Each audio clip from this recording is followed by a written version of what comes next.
Welcome to the Radio Law of Attraction show on YouTube. I'm Lee McCain. And I'm Beth McCain. And we're here every week at this same time. We are, aren't we? We are. Mm-hmm.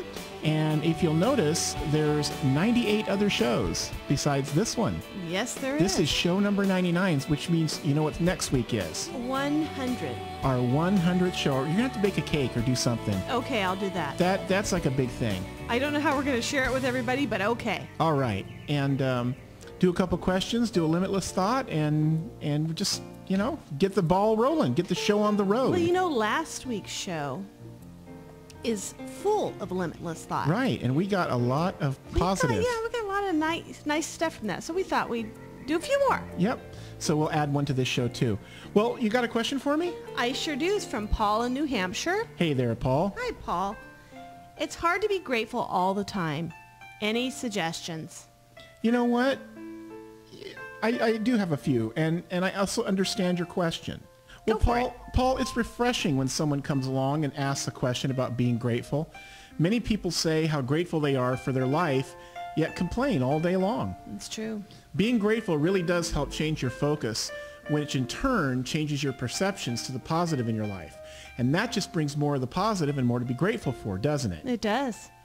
When life seems to be in an endless rut of work, home, finances, family, etc., and becomes an comfortably uncomfortable way of life, yeah. You know, it can be hard to see the grateful. And you don't realize it's uncomfortable, do you? And not only just uncomfortable, comfortably uncomfortable. Exactly. Start small, Paul. Begin each day with a grateful thought and end each day with a grateful thought.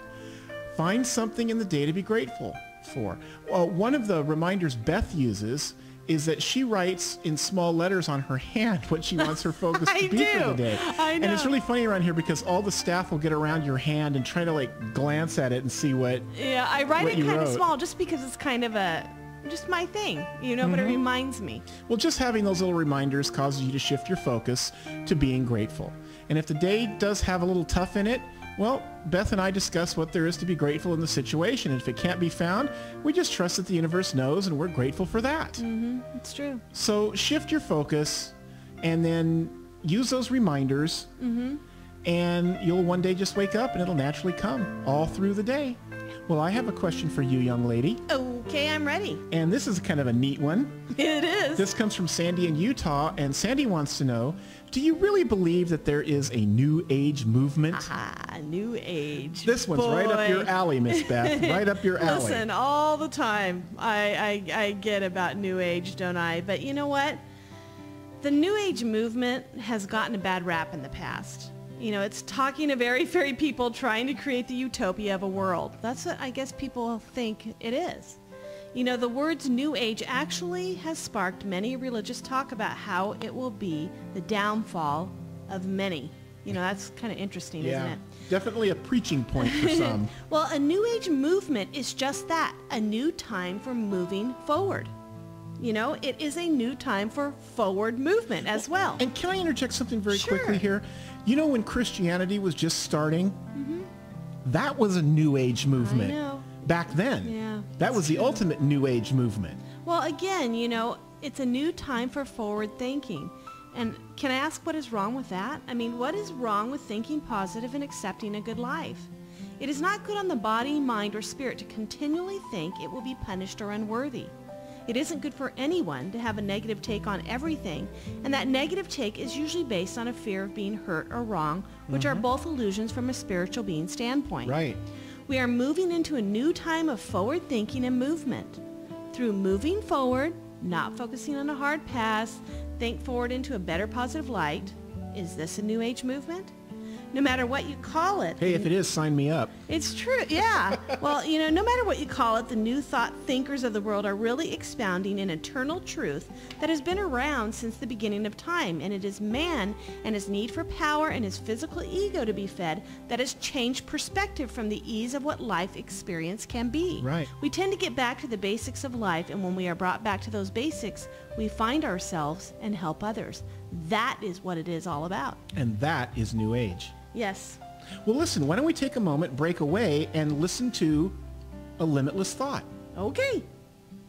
You wake up and shuffle off to the bathroom to find a quarter lying on the sink. You wonder how it got there. You put it in your pocket and forget all about it until lunchtime. You meet a business associate for lunch at the local cafe. As you sit and wait for him to get there, you notice something shiny under the table. It's another quarter. You begin to take notice. Is the universe leaving you a sign? You decide to tell the universe to leave you another quarter if it is a sign. So you wait for another sign throughout the day, but no more quarters. Fine, universe, I guess you weren't calling. You have forgotten that the quarters are in your favorite jeans. When you wash your jeans, the quarters fall out onto the floor and you stick them in your pocket and you don't think another thing about them until you are at the grocery store and you come up 50 cents short for your total bill, and then you remember the 2 quarters in your pocket. You mumble, "Thanks, universe." It is all in how you look at this scenario as to what the universe is trying to tell you. It's just that you have to leave how the sign comes to you to the universe, just like when you're applying the law of attraction. When receiving a sign of encouragement or a sign to take action, you have to think about what a particular sign means to you. The scenario about quarters means a lot to us. We see quarters as a big change coming, whereas someone else may see quarters as small money in their life, or maybe quarters remind them of a grandpa who gave them quarters every time he saw them. Figuring out what a particular object or song means to you is part of the incredible process of seeing signs from the universe. The universe gave 2 quarters, 2 different signs, and you asked for another, but you asked specifically for a particular vibration of an object. You see, leaving the how the sign comes isn't up to you. This is limiting, and we all know that the law of attraction with the universe isn't limited unless you put limits on it. It would have been best to just ask for another sign of some sort instead of another quarter specifically, because the universe is always responding to your call in the way that it knows best for you. So you didn't get another quarter, but they fell out of your pocket to remind you, here's the sign. Then another reminder when you needed exactly 2 quarters for your groceries. The universe keeps knocking, but you have to answer the door. Once you get what the sign is, then the universe doesn't have to continue with that particular vibration unless you want it to. You may ask, what do I need signs for? I just want the manifestation of what I want. Well, think about it. You have to align with the vibration of what you want. That is how the universe will send back to you in vibration. But if your vibration has chaotic or past thoughts connected within the want, then the universe is sending back to you what you are emitting out, and this can take time if there's a messed up jumble of vibrations on your behalf. Ask for signs. Tell the universe that you trust it with what you want and ask for a tap on the shoulder now and then to let you know that it is still there.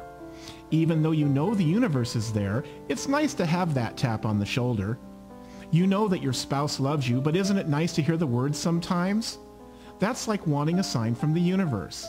There are 2 different kinds of signs. There are inspirational signs and signs to act upon, and both are just as important.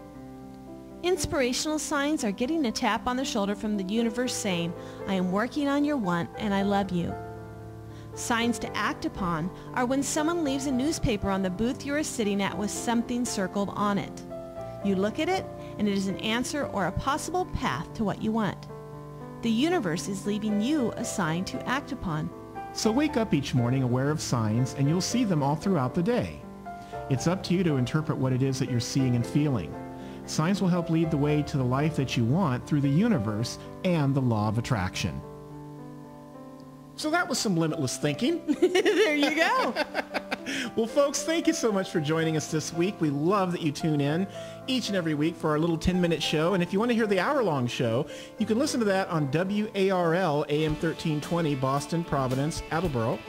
But of course, if you don't live in that area, how do you listen to it? Well, you can listen to it live on the stream when it broadcasts on Sunday evenings at universal7radio.com or at our website, bethandleymccain.com. And you just click onto Radio LOA. You sure can. I'm going to have a great week. How about you, Miss Beth? I am looking forward to turning on the air conditioning. It's that time. I know. All right. All right. Well, thanks, everybody. Until next week, you have a wonderful, wonderful week. Bye-bye. Bye.